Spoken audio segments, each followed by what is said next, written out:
Hi everyone, thanks a lot for joining us for our last Urban AI conversation of the year, actually. My name is Hubert and I'm the founder of Urban AI. So what is Urban AI? Urban AI is a think tank that federates a community of global pioneers in the emerging field of urban artificial intelligence. Together, we propose ethical modes of governance and sustainable uses of urban artificial intelligence, and we are also investigating the concept of urbanized technology. But Urban AI is also a space for exchange, debates, and meeting, and this is why we organize the Urban AI conversations, during which members of our community or our scientific committee, as it is the case today with Michael Batty, can present you the latest project, contribution, or research. And so today, for our 7th Urban AI conversation dedicated to the concept of autonomous infrastructures and programmable cities, we have the great pleasure to have with us three amazing members of the Urban AI community. Michael Batty, who is the chairman of the Center for Advanced Spatial Analysis and Bartlett Professor of Urban Planning at the UCL. Tom Benson, who is research fellow at the MIT Senseable City Lab, and Stephan van Dijk, who is the director of innovation at the Amsterdam Institute for Advanced Metropolitan Solutions. So, as usual, we will have first 20-25 minutes of presentation from our speakers, and then we will end with a Q&A session. So if you have questions in mind, please feel free to use the chat or to wait for the Q&A session and directly ask our speakers. Tom, Mike, and Stephan, the floor is yours. Okay. I think Tom is going to act as the convener and move the slides on. So let me talk for about 6 or 7 minutes about the background to this, and then Stephan will take over and Tom will follow, and that will probably take us about 20-25 minutes or so. So this is entitled The Emergence of New AI. There is a paper that Tom and Stephan involved me in, basically, on this, basically, that you can get hold of. It's all about autonomous infrastructure, and in particular, it focuses on the idea of a mobile infrastructure in that sense, which is physical in some ways, but also has quite important kind of social and economic potentials in that sense. So if we could have the next slide then, Tom. I want to begin by making this very general point that the invention and impacts of technology are predictable. Never really been able to predict the next step in that sense. And that's of much more general import. It may not be just digital technology, it may be all technologies in some sense, but it's certainly representative of digital technology. So here's a quote from 1949. Most of us on this call will at least know in general that computers were developed really during the Second World War, between about 1939 and about 1945 in this particular context. And of course, there were enormous monsters. I'll show you a picture of one in a moment. But here's a great quote from 1949. Computers in the future may only have 1,000 vacuum tubes and perhaps weigh only 1.5 tons. Now, to see this in context, of course, the computers of the time, ENIAC and EDVAC and all these sorts of things, Colossus and so on, were really monsters in that sense, that I think they're in the order of about 30 tons and about 20,000 vacuum tubes, basically in that sense. And of course, in 1947 and 8, the transistor was developed, which led immediately to the process of miniaturization in some sense. And that was unexpected in that sense. It took 10 years for it to begin to make an impact on computation in that sense. Okay, next slide, please, Tom. Transport technologies are all important in this particular context.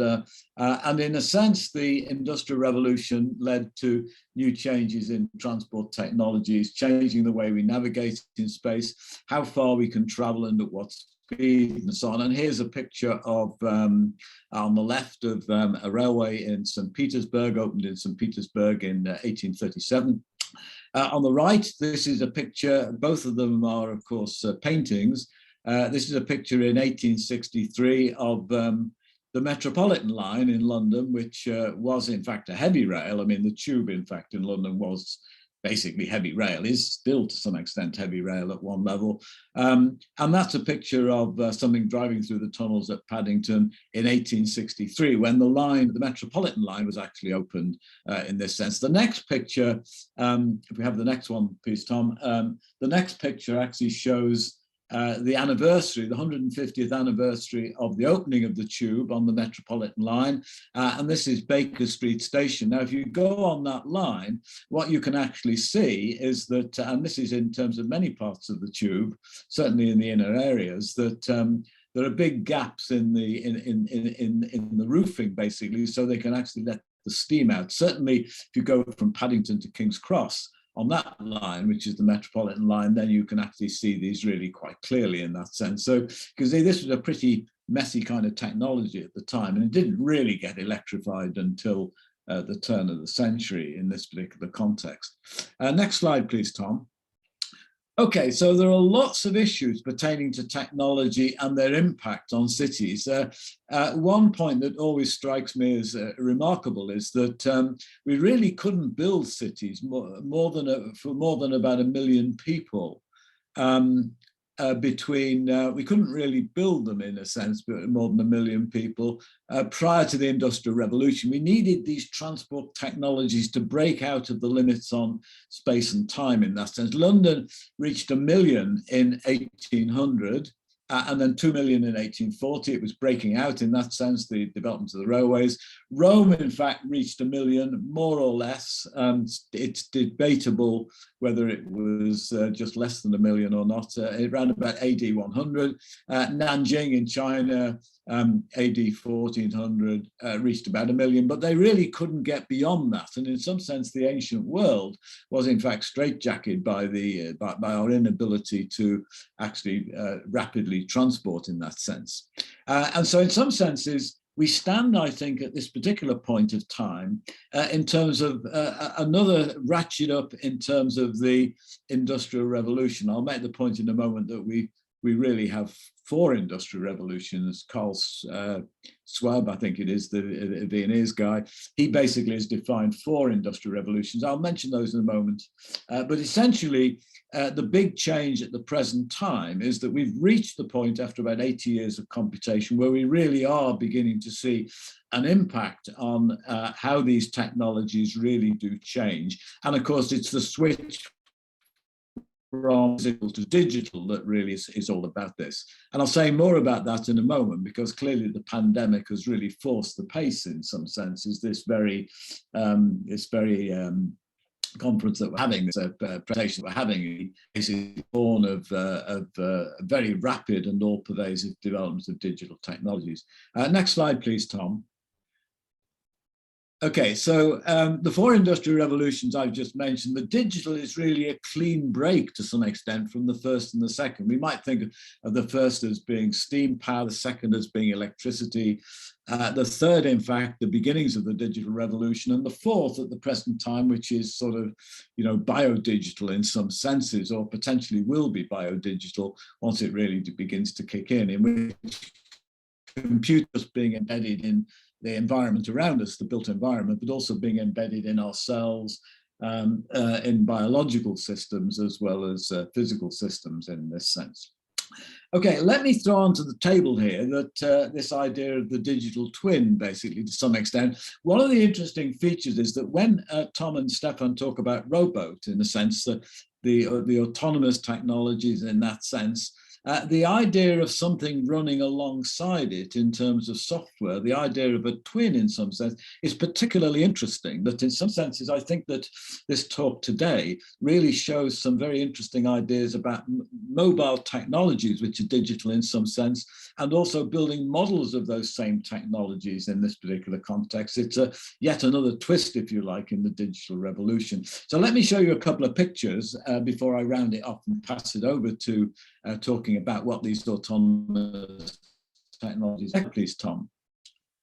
Now, the next slide, this is taken from a book by Gordon Pask, who was an English guy, basically an expert in cybernetics in the era of Ross Ashby and Stafford Beer and so on in the 1950s and 60s. And it's taken from his little book, An Approach to Cybernetics. And I think this is an excellent idea of a digital twin. It's an excellent idea of a smart city in some sense, that you can actually see that the model itself, he calls it a black box because he's illustrating this idea as a black box. It's a traffic system. On the right, you might be able to see the traffic system. He hooks it up, in fact, to the black box through the various labels and so on. But you can actually see a sort of digital twin, which is coupled in, which is actually sensing the system in some sense. So we might think of this as being speculating on how the robot technologies and so on really relate to this sort of picture. We've also got a bunch of people, the human in the loop, so to speak, because what is, we may have a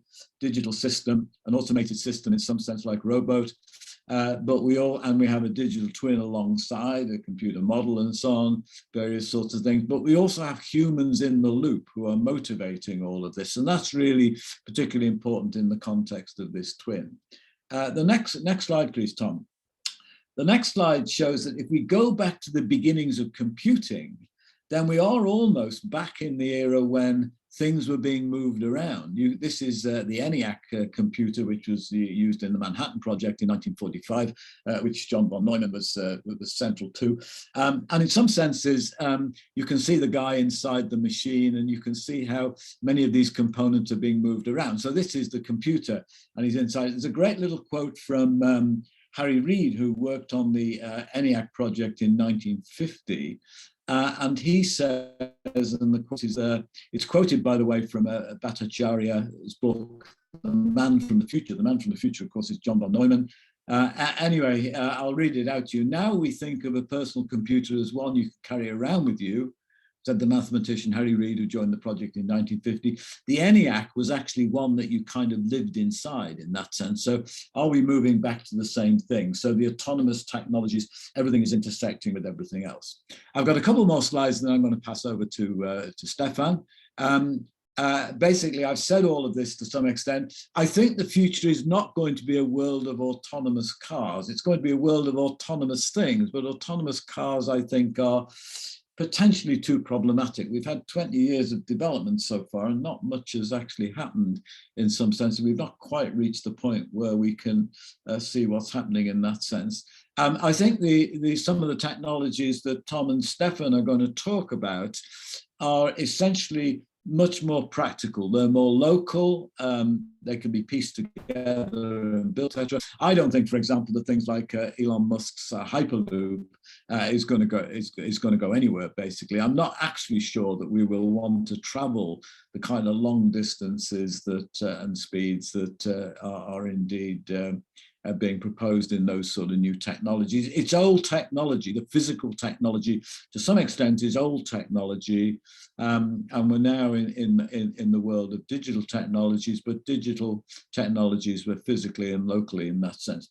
The next slide, the last slide, I think, that I've got really talks about what next, really, in that sense. And I think that, again, I've said this already, that the digital and the physical are the two things being contrasted here in that sense. And of course, the pandemic has forced the pace, working from home, basically. How much of it will stick when we will revert to some kind of old normal in some sense?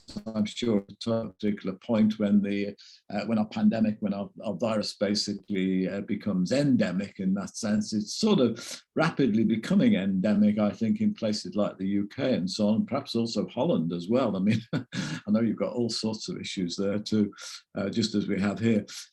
Anyway, notwithstanding that, I think that what we're about to see, what you're about to see, which is the rowboat project, which Stephan and Tom will talk about, is very illustrative of many of the themes that I've actually introduced here. So I'll stop at that point and hand over to Stephan, I think.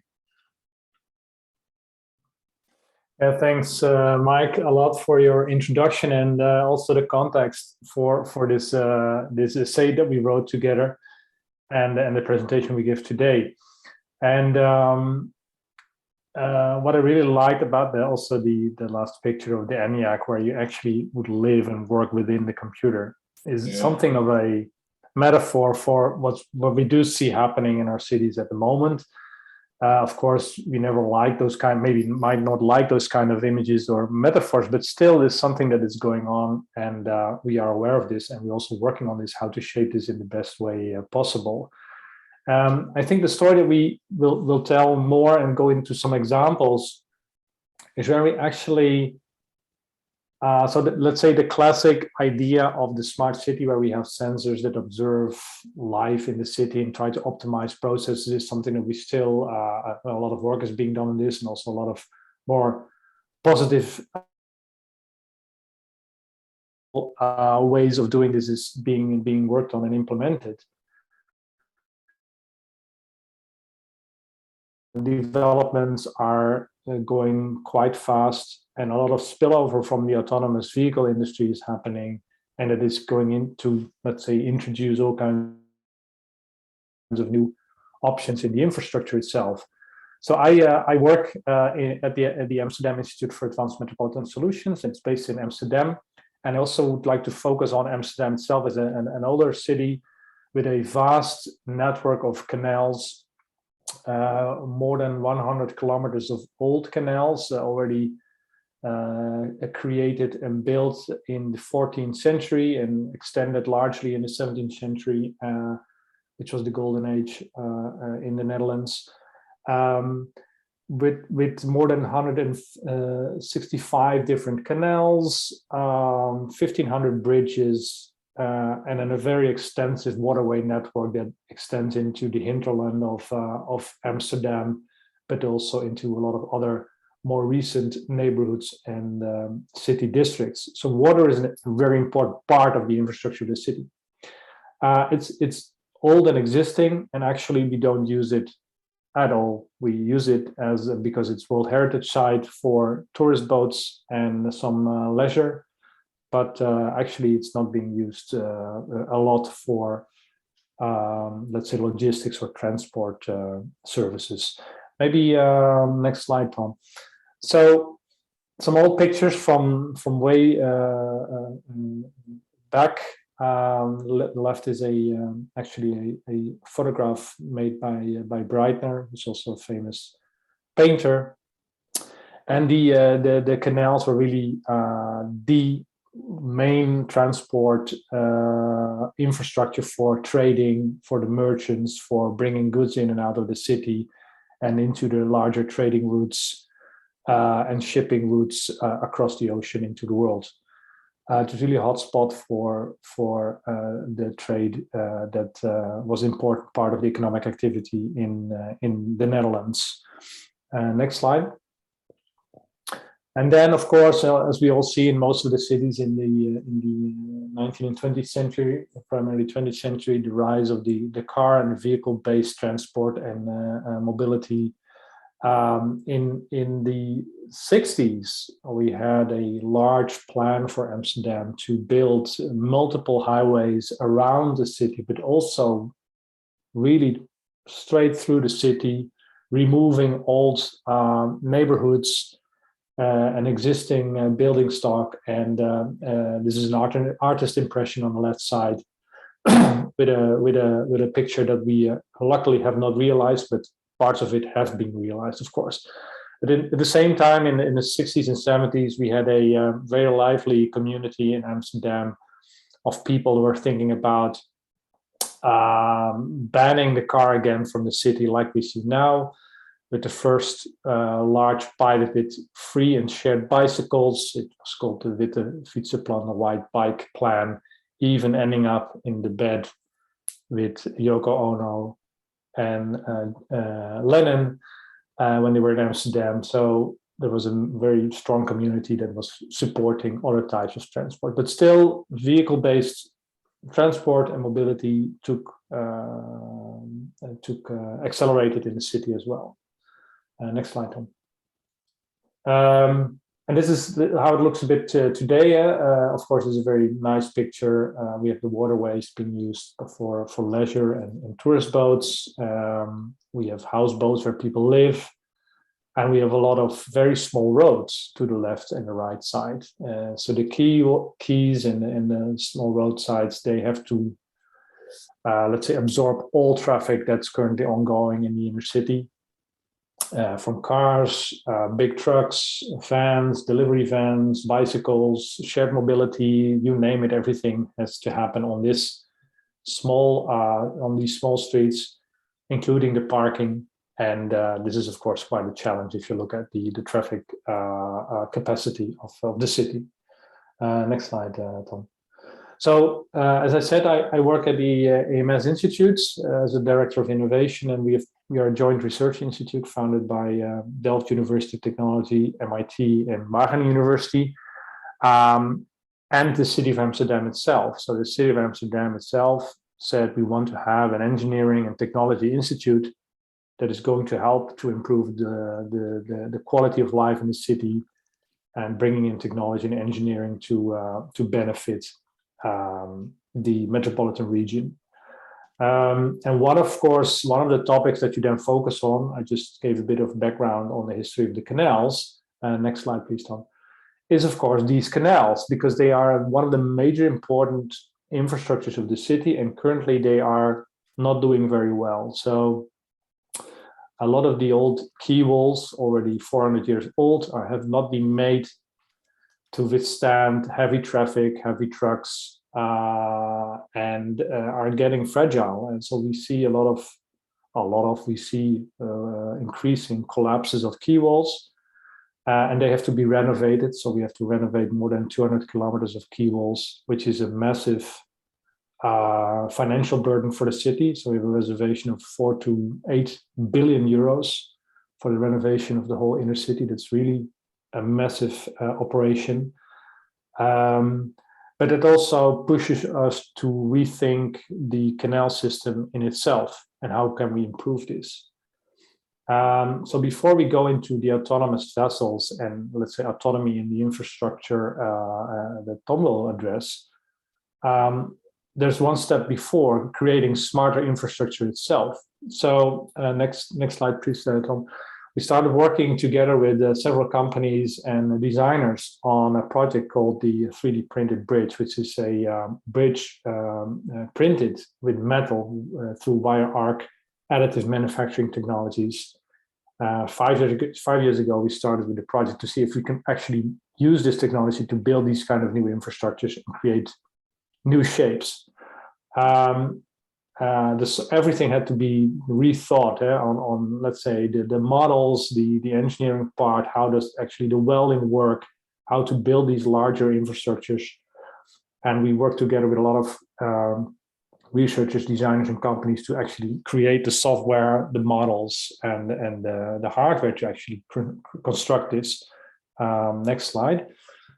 Luckily, last year the project was finished. The bridge has been printed and also placed at the Ouderzijdsvoorburgwal, which is really the oldest canal of Amsterdam. And of course, it was a very nice moment together with the Queen and opening the bridge. But besides that, the materials and the manufacturing technology is completely new at this scale. We also created a smart bridge. So in the whole bridge, we have implemented sensors that actually measure the health and structural integrity of the bridge. So we actually can create a feedback loop between the whole new design process and modeling process, as well as now really monitoring if the bridge is behaving like we expected. We also measure how the bridge is being used and experienced by the citizens and the people that are crossing this. So all to collect more information on how these kind of infrastructures are being used. Maybe next slide, Tom. But yeah, these are some of the sensors that have been integrated together with Autodesk, and we work with Imperial College, ABB, MX3D, which is the company that built the bridge, and the Alan Turing Institute, and lots of other research universities as well. Maybe next slide.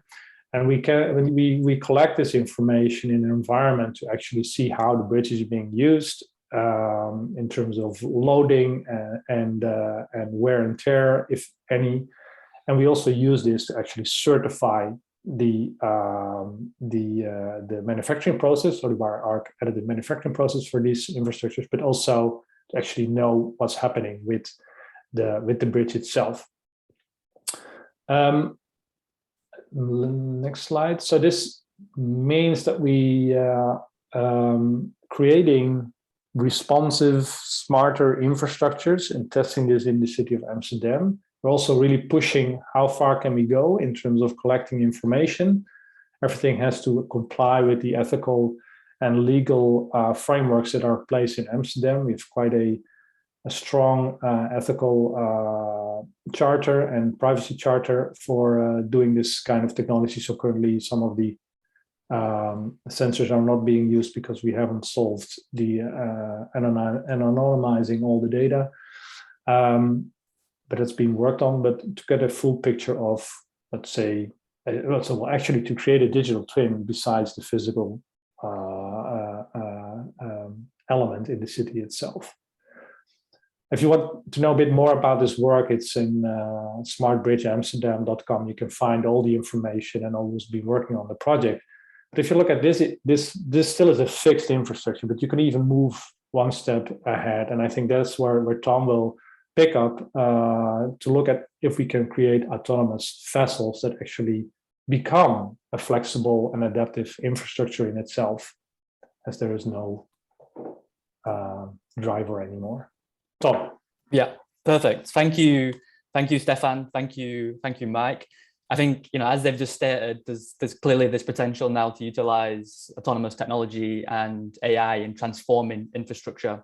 And this is exactly what we explored in the project Robot, which is a collaboration between the AMS Institute and the MIT Senseable City Lab, and is located in this very unique context of the canals of Amsterdam. I'm going to play a short video just to give an overview of the project and the 2 full-scale prototypes that we have built. But I might need to reshare my screen because I don't know if I have the music playing.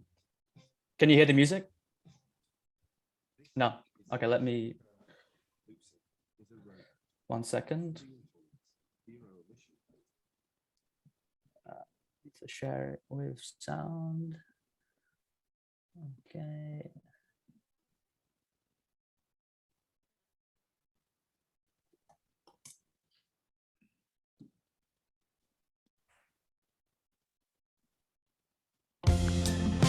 You can now hear it.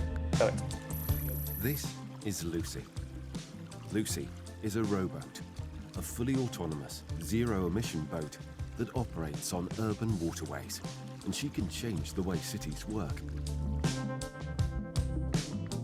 As congestion and emissions continue to rise, while cities continue to grow, the existing infrastructure of many cities struggles to keep up. Rowboats offer a solution by moving road traffic to the water. By bringing passengers from A to B, or as an on-demand boat, taking you anywhere you want. And they can also help the city as a multi-purpose workboat. Take Crystal. She is equipped to collect household waste to free the streets from heavy garbage trucks. Rowboats are fully autonomous, so they navigate without a skipper and can operate 24/7. In order to sail by themselves, rowboats need to perceive their environment and recognize objects such as bridge pillars, floating objects, and of course, other vessels. The primary source of information comes from a LiDAR sensor, but rowboats are also equipped with cameras, GPS, and a digital compass. Rowboat's onboard computer combines and processes all of the data and runs the rowboat software so it can successfully complete its mission plan. After 5 years of development, testing, and experimentation, we have now successfully enabled autonomy on the full-scale prototypes. Rowboat is ready for the next step. Join us and let's unlock the potential of urban waterways together. Yeah, and I think as the videos touched upon, we've been developing a few urban user cases for Robot, which of course involves moving people, but also involves moving goods and providing an autonomous shipping delivery system. We can also create floating dumpsters that can collect waste and then deliver it to the incinerator in Amsterdam, which will then remove this need for large trash trucks in the city centre, which are a large prominent cause. But more focused in the context of this talk, we've been exploring the idea of Robot being the world's first dynamic bridge through the boats being able to latch together. And in this way, the units can respond to human behavior in real time. So during the morning rush hour traffic, the vessels can self-assembly to construct a bridge to reduce, can form a plaza or a stage for markets, and in the evening they can even create a space for families, offering them a range of activities. And it can really depend on the demand and required functionality, which will determine where the units will go when needed. So we're really moving throughout this canal system in Amsterdam.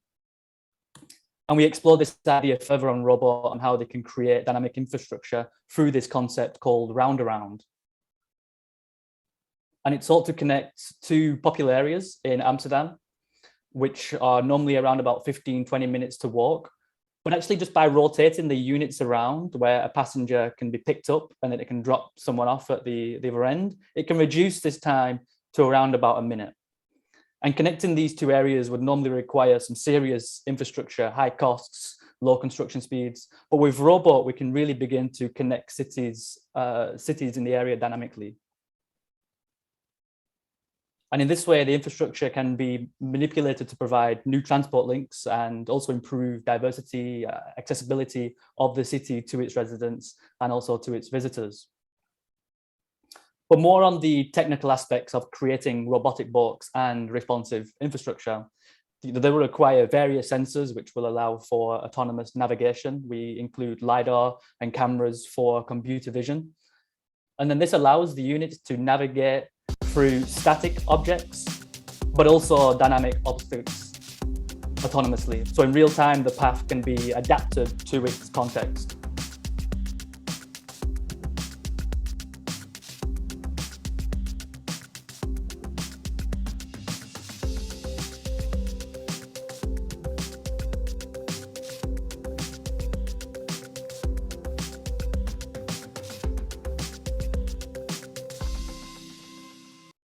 And the boat is equipped with a novel latching mechanism that allows the units to join and create infrastructure. So this mechanism is actually located on the sides of the boat. So when they join, it will be a flush connection.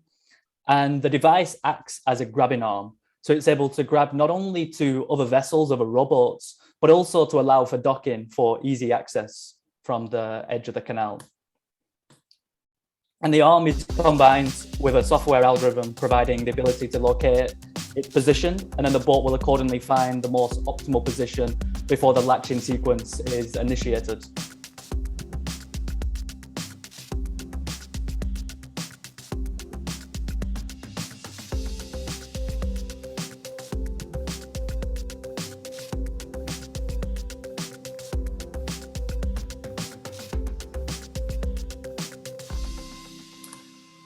Yeah, and to conclude, the following steps for Robot is for the project to actually become a realization in Amsterdam and also for cities alike. We had a very successful 3-day public demo in October where we showed the various capabilities of the boat to potential sponsors, collaborators, but also the media. But the big questions for the project go beyond, I think, simple development of a technology, but more asking the question on the relationship between humans and machine. I think as Robot progresses, it's really crucial to figure out its political and social identity, understanding its duties and general civic status that such an infrastructure would define. We will need to ask questions, various questions, but they will include, who is responsible if a robot injures someone or something, who governs the AI and the responsive infrastructure to decide where it actually goes across the city. And I think as autonomous technology in general becomes more prevalent, I think these wider questions will be fundamental in the deployment of in the wider responsive infrastructure conversation. So thank you everyone. Thank you, Mike, Stephan, and Herbert, and looking forward to the discussion. Thanks a lot, Mike, Stephan, and Tom, for these very complete and insightful presentations. Actually, we had a few reactions during your presentation. So if you have questions that you want to ask, you can directly open your micro or use the chat. And just before I will ask a question from André that asked in the chat during your presentation, Mike. So I guess it's a question for you, but of course, Tom and Stephan, feel free to also answer. So the question is, What is your opinion on replacing travel with remote collaboration, for example, with virtual reality, augmented reality, etc.? And what do you think about the lack of physical contact and the social consequences that we should have because of this? Yeah, I mean, that in some senses, I would not consider two extremes to exist in the future. I would not consider the world to be entirely physical without digital. I would not consider the world to be entirely digital without physical. So there will always be a merger between the two, of course. And the balance is changing a bit at the present time, I think. Many of the things we do in cities are physical, in a sense. Most of our understanding of cities, which is quite interesting, is physical. When we build models of flows, these flows tend to be people flows, they tend to be material flows, they're flows of energy and so on. They're not flows of information in that sense. And that's a big gap in our knowledge, the fact that we're not easily able to measure or even see many of these more invisible flows. So there is an issue in this particular context. I think the questioner is asking the extent to which this balance between physical and digital, this changing balance basically, has an impact on a whole range of social activities which traditionally have not been digital in any sense. And this is quite problematic. I mean, people are saying that the Zoom technologies and team technologies, these sorts of technologies we're using are useful, but they're very limited in many senses. And we're only just beginning to recount what the limitations are. Now, having said that about these technologies which have been forced by the pandemic, there's lots of other social media technologies that have developed over the last, probably over the last 20 years, since we really got smartphones, basically, and apps in this sense, and the extent to which these are changing, you know, what we consider to be, you know, appropriate behaviors in cities in terms of our social mores. So in many senses, I can't really answer the question in some sense. I mean, it's a very difficult question to answer, but there clearly are impacts in a sense, and some of the impacts are potentially good, but many of them may be very bad in that sense. And we all know what some of those bad sorts of impacts are. They're related to the control of people through social media, the access to information and so on, privacy, confidentiality, and so on. I mean, the popular media is full of these issues pertaining to the disadvantages and problems of social media in that sense. That, I think, is probably all I want to say at this point. Come back to some aspects of the question that I've not answered. I've forgotten. Really sorry about that. But I'll stop at that point and leave it for somebody else to follow up.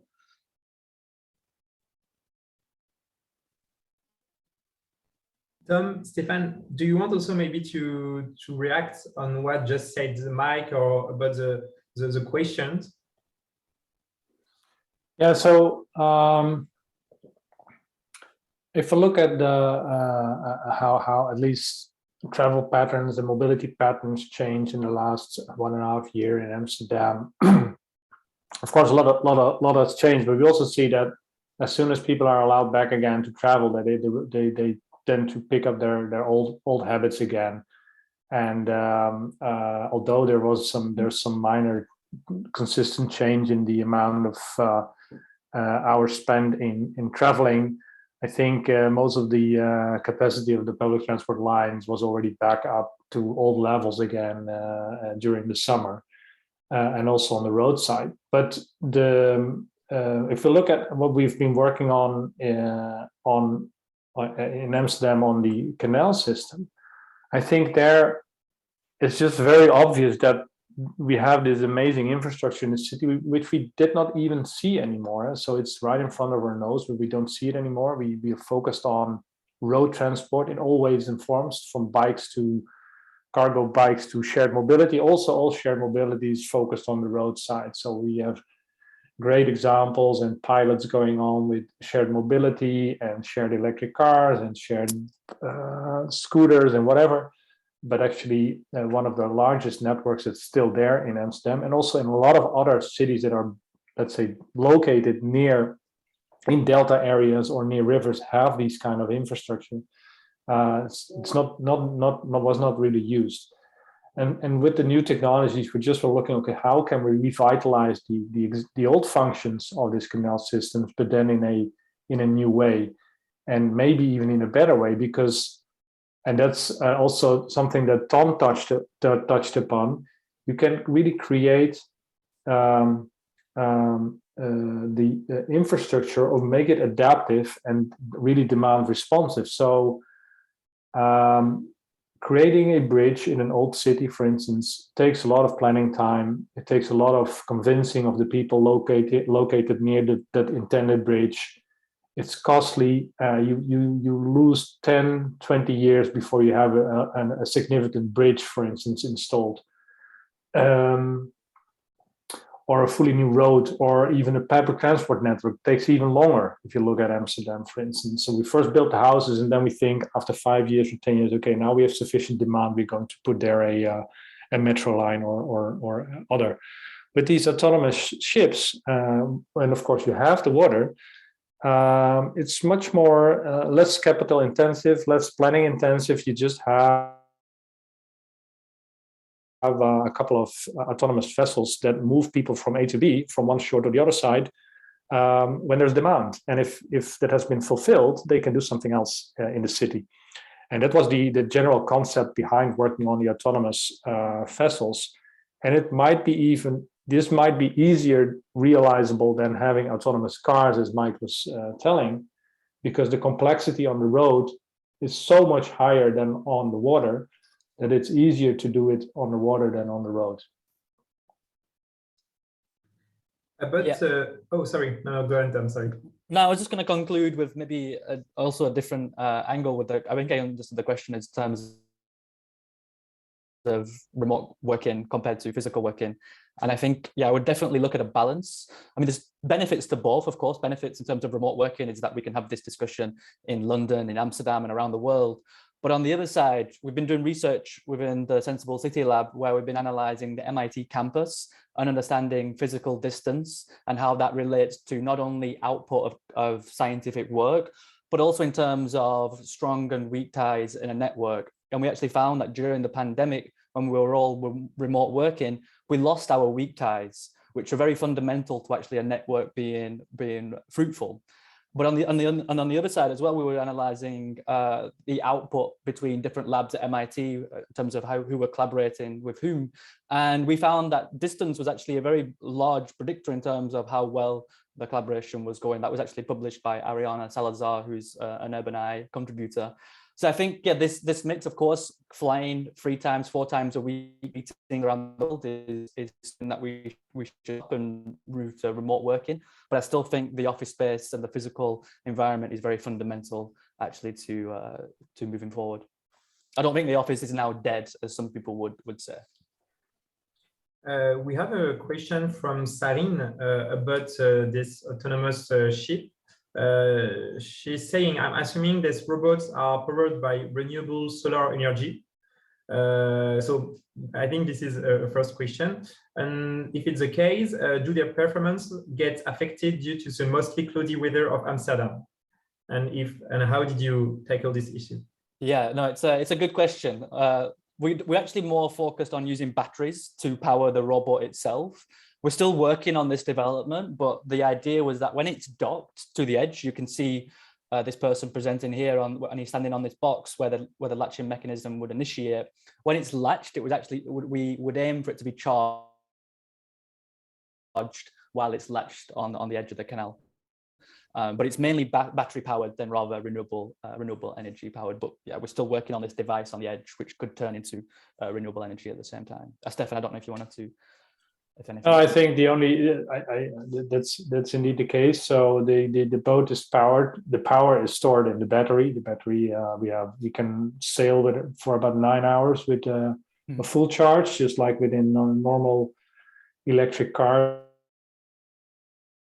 and the power we use is renewable energy, coming from renewable energy.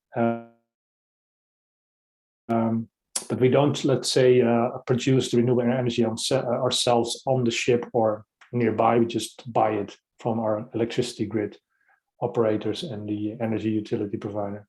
Yeah.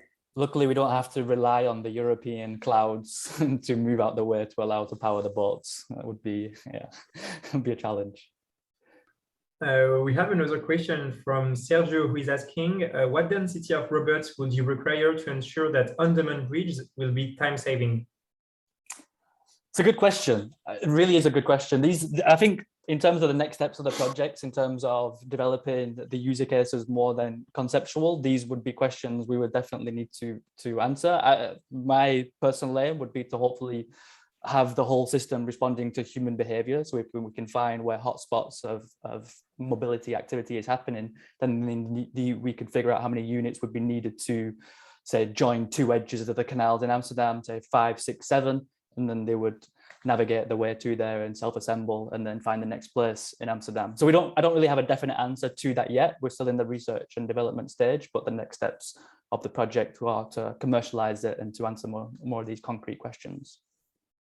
Yeah, maybe to add to your explanation, Tom. So we have been working on two actual use cases for application of the technology. One is on transporting waste, so waste logistics in the city, because that's quite a big problem in Amsterdam, because you have 17 different waste collection companies that drive with big trucks through the inner city, which is not really helpful for congestion and emissions. And there we did the full network analysis. We said, okay, this is the full network, and this is the let's say the supply of waste in the inner city, and how many robots do we then need to collect that and bring it outside into the waste collection company. I think we calculated we need about 70 autonomous robots, and a lot of, I think about 100 dumpsters, so not smart. So these dumpsters will be collected, picked up by these smarter boats, by the autonomous ships, and brought to the incinerator. And the nice thing about such a system is that it can work 24/7 hours a week a day. So it can also work during the night times. They don't move fast through the waters. It's very slow. There's a speed limit of 7 or 6 kilometers an hour. They collect the waste, bring it away, and return empty dumpsters into the city. So this is one of the cases where we did already the analysis for, let's say, small scale ferry or transport services for people. Let's say the advantage of autonomy is primarily relevant when you have small ships and small sizes of people that you are moving, because then, let's say, the costs of having a captain are relatively high. If you're doing a lot of people on larger ferry services, then the autonomy doesn't make a cost difference. It makes a difference in terms of functionality, but not in terms of cost. For the on-demand bridges, that's more, let's say, a more advanced or future scenario, but it is being considered at the moment at our own location where we are based, also where you see the picture now, because there are some larger reconstruction works going on several bridges, and they don't have a place or space where they can put a temporary bridge. And there you would only, with already 2 or 3 of these smaller boats, you could surface demand in those areas already quite well. We're trying to set up the pilot this year. We have also a question from Hafid, who is asking if your work on new infrastructures can also help to better maintain, repair, and develop the existing legacy infrastructures. And maybe a broader question could also be like in the smart city paradigm, like how can we use technology to have safer cities, safer infrastructures for things like predictive maintenance, etc. Yeah, I think one of the, I mean, Stephan, you can also maybe go into more detail, but one of the user cases that we've been developing is actually surveying the infrastructure through the robots. So we'll not only use the LiDAR data and computer vision just to navigate through the canals, but we'll actually use it as well to mainly measure the quay walls, which are a huge challenge within Amsterdam currently. And we'll be able to survey these in real time and then provide fruitful feedbacks actually on the current infrastructure while also providing novel on-demand infrastructure. Yeah, I think to Tom, so if you look at the existing sensors being embedded in the 3D printed bridge, for instance, but also the sensors that collect information at the robots, by the robots.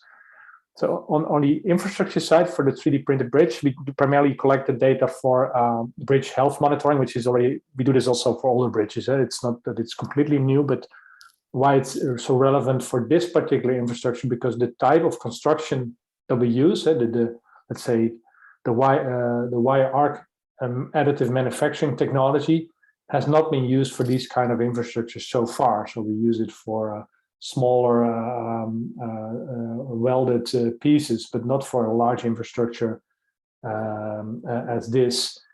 So nobody knows exactly what the behavior of this bridge will be. And that's why we collect a lot of information. At the same time, we do a lot of work on inspection and predictive maintenance for the existing quay walls. Both developing let's say the models to actually predict where potential failures may occur in the quay walls, as well collecting the right information with new sensors that are also relatively cheap because we have so many quay walls to monitor. It's really a massive operation. And also there, it's very interesting that because those canals have been built 400 or 300 years ago, there are drawings, but our drawings are not complete. We don't know if they have exactly been built like they have been drawn. So this is largely unknown. So we need new types of models to deal with this and actually get insights in the failure mechanisms of these quay walls, and therefore a lot of data collection is necessary. On this topic of data collection, we have a question from Eric. Actually, Eric, do you want to directly ask it, or I can do it if you want to?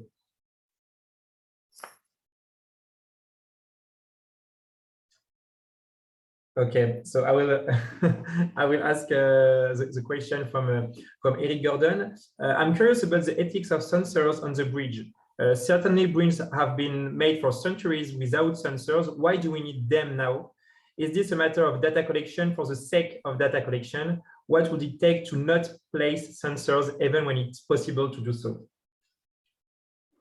Yeah, I think I partially answered this question previously. It's because it's a fundamentally new type of infrastructure with a new manufacturing technology. That's the reason why we collect the data. So it helps to, let's say, come to a reliable models that help us to predict the performance of these infrastructures, and also it's needed to certify it. So, for instance, if you want to get an insurance on that infrastructure, the insurance company will say, okay, tell us how reliable is this infrastructure. That's why we collect the information. But on the other end, we also now, at least the researchers and the companies associated with the project wanted to collect more information, and that was not allowed because it doesn't comply with the privacy regulations of the city of Amsterdam. So they wanted to collect more camera-based information on how people are using, and also looking at the people, how they experience the bridge, let's call it like that. At the same time, the bridge is being placed at the Ouderzijds Voorburgwal, which is in the heart of the red light district of Amsterdam. So there was already a lot of discussion, okay, why are we introducing more cameras here? Well, you know, this can be a sensitive environment. So that was also not allowed by the privacy officer of the city. And I think that's a good thing. So Amsterdam has a very strict privacy policy on collecting information in public space. And and also the researchers have to comply with this. We had actually a great conversation last week with Martin Sukkel from the city of Amsterdam about all these privacy issues already available on our YouTube channel. We have also another question from Muzan. I guess this one is for you, Mike. He's saying the examples Michael gave were really interesting. What is our relation with the history of AI when it comes to urban solutions? Are we enhancing them, reinterpreting them, or are blocked by the path dependencies they have? Okay, the early history of AI is very different from the current history or the current situation, in the sense that right at the beginning, people in AI, people like Marvin Minsky and so on, there was this notion that we were looking for ways of programming computers to replicate what we actually, our own thinking processes, in other words, to actually get computers to actually devise the same sorts of strategies that we ourselves developed in a non-computable way. And that was manifestly very, very problematic, the amount of data needed and so on, and the sort. And the big switch, I think, which began with miniaturization of computers and massive increases in computer memory and so on, was the switch was to look at AI as looking for pattern in data, but largely. And so consequently, insofar as you could develop an artificial intelligence that would mimic the human decision-making processes, this was almost an accident. That a lot of our artificial intelligence now just looks for pattern in data and actually acts on it, and those patterns in data may have little or nothing to do with the way we ourselves actually think in that sense. And it has been in many routine contexts remarkably successful in that way. So there are some big differences. In the early history of AI, I think that people thought that we could develop an artificial intelligence that would enable us to produce better designs, basically. A very optimistic era, the 1950s and 60s in this sense. So an optimistic kind of way of thinking about the future. Now, I take one aspect of the question is saying, to what extent are these ideas about building an artificial intelligence either mimicking how we ourselves do think about the world intelligently, or indeed searching for the right sorts of patterns that help us in this is urban solutions. In other words, have AIs in any sense produce things which are in some sense better, I suppose, in that sense. Now that's an enormous question. I mean, it really relates to the fact that we can't really predict the future in that sense. We can invent it and so on. We can probably invent it in rather bad ways as well, rather good ways in some sense. So it's a big question in that sense, but it's an important question, and it's important to continue to think about how these sorts of technologies that we're talking about might actually lead to a better world. So rowboat, for example, I think is a very good example of where you can begin to see some very obvious ways in which these technologies can be deployed to actually improve how people move. For example, the refocus on the canals as opposed to the streets. I think that's an interesting question. There is a question a little bit later that says that talks about the complexity of the canals versus the complexity of the streets, etc. That's a very interesting question in some sense, which hasn't been really looked at by many people dealing with networks. So I think that in some senses the rowboat example is interesting because it does give, it is innovative in the sense that it produces potentially new forms of behavior. I don't know what the cost benefit is like in this sense, that if you have a hardened transportation engineer, to put in a new road or some new vehicles and so on, new subway, you'd really need to do the cost benefit in that sense. And I think that it's pre-cost benefit, basically, the rowboat project, in a sense that it may be actually very cheap to do many of the things that are being done with rowboats, such as waste disposal and so on, compared to traditional methods. I just don't know really in that sense.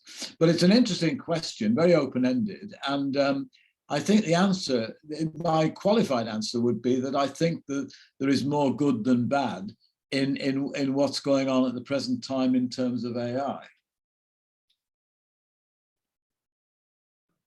Maybe, and it would be our last question, how do you involve residents when setting up a project like robots? Like to use Eric Gordon concept, because he asked you a question like, how do you create meaningful inefficiencies around such a big project like robots? Yeah, I think there's a few areas. I think that, first of all, creating feedback loops with robot is very important between the residents' context and also the researchers and the development of the project. And this is why we've been using virtual reality in two formats, one of which is to bring students from Amsterdam into VR, into a virtual environment, and let them understand, okay, how robot is acting in the canals, but also then to design within VR. So coming up with new user cases that, instead of us being sat at MIT and ask them questions, what do you think you could do with autonomous technology? How do you think it could improve your life in? And one more theme that we did experiments in virtual reality was understanding how people feel in a driverless boat compared to a driver boat, so one with a skipper. And we actually found stress levels were increasing in certain environments in the canals in Amsterdam when you put them on this journey. So these are two types of directions that we've been exploring, feedback loops between how people would feel in autonomous technology, but also how could they use autonomous technology to help improve their city through various user cases. Yeah. Maybe to add to that, Tom, and that I think we try to introduce as much feedback loops in the development of the technology itself as possible. So also the picture now, see that the project is not taking place in a area where there's no citizen or external people or whatever allowed to go, and we are actually doing this within the city itself. So every day the team goes out to do tests, responding and telling something about it, and or asking questions. Listen to this and talk to the people, which I think is also very interesting and relevant in some industry area outside. Feedback loops with not so much companies that want to have an economic stake or a commercial interest in this technology, but primarily also with the city itself. So with all the stakeholders that are relevant to managing the waterways, but also shaping the policies. How can we use these kinds of technology? We do this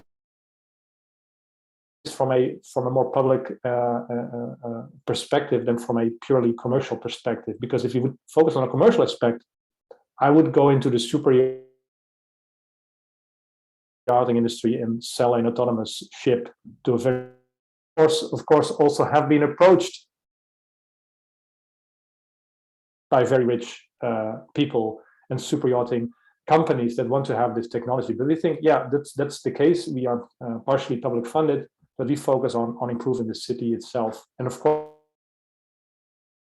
we're not completely right yet at the moment, but I think it's more important to try to do good, but still doing it a bit right or wrong, so you can improve, let's say, in doing good, instead of stepping first on, okay, let's try to sell a autonomous vessel for, I don't know, somebody that has an island on the Bermudas and wants to get across. Well, thanks a lot, really. Thank you very much, Tom, Stephan, and Mike, for this amazing presentation, for taking the time to answer all those questions. I think we still have, if we still have some questions we didn't answer, please feel free to send a message to Urban AI or to ask maybe Tom or Stephan or Mike email. This was really a fascinating topic, as already a lot of people said in the chat. Actually, it echoes one of the interview we just released with Nigel Jacob from the city of Boston, who said that one of the main advantage of AI would be to create interactive cities where we could interact with the built environment, with infrastructures, and with robot projects. This is still and already a reality. So really, that's great to see this. So thanks everyone. This was already our last Urban AI conversation. The episode should be available in our YouTube channel very soon, probably today or tomorrow. And we will start the season 2 of our Urban AI conversation in January 2022 with new speakers, new topics, but still related to urban artificial intelligence. Thanks everyone, and have a great day. Thank you. Bye-bye. Thanks, you all.